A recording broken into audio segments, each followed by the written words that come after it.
Can I ask you a personal question? What's your Shabbos like?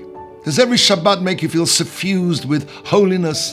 Does every rock and building and tree whisper to you, Shabbat? Do you feel so much closer to God than on the rest of the week? If the answer to one or more of these questions is no, then you should know that you're part of a very large majority. Many people find Shabbat a burden.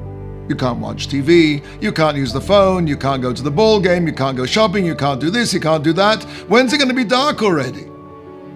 And even if Shabbos is not a burden, and we enjoy the food, the company, the Kiddush club, the Shabbos shluf, but do we feel that we've left one reality and entered another world?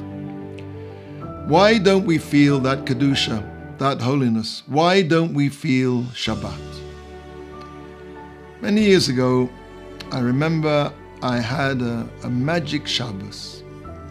I prayed at the Western Wall here in Jerusalem and had a Friday night meal at some friends in the Old City.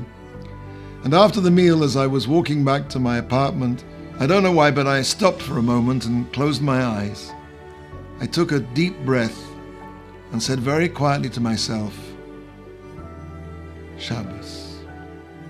And then I said it again and again and again, Shabbos, Shabbos, Shabbos.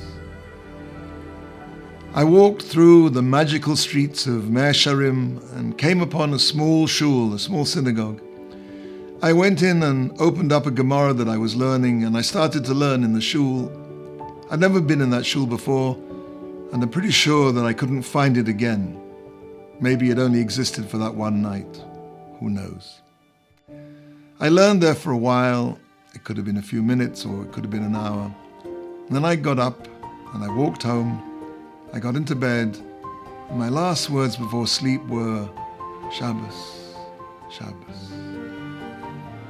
You might think that Shabbat is a day in the week. You might think that Shabbat is a 24-hour period of time between Friday afternoon and Saturday night. You'd be wrong. It's not. Shabbos is a being. Shabbat is an existence with feelings and likes and dislikes. Shabbat can choose to come to you once in your life or every week or never.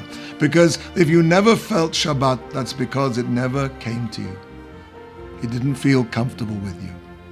Because you don't feel comfortable with it. Shabbos is very sensitive and very picky. If it senses that your commitment to her is shaky, then she'll not come to you at all.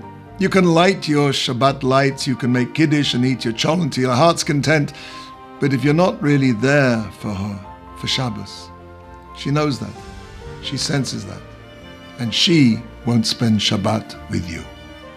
She'll just keep on going down the block. It says in the Torah, remember the day of Shabbat to make it holy.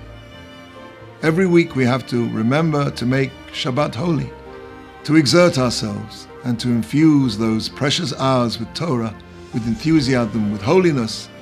And if we make it holy, then the Shabbat Queen will arrive at our doorstep with all her retinue of blessings to crown our week.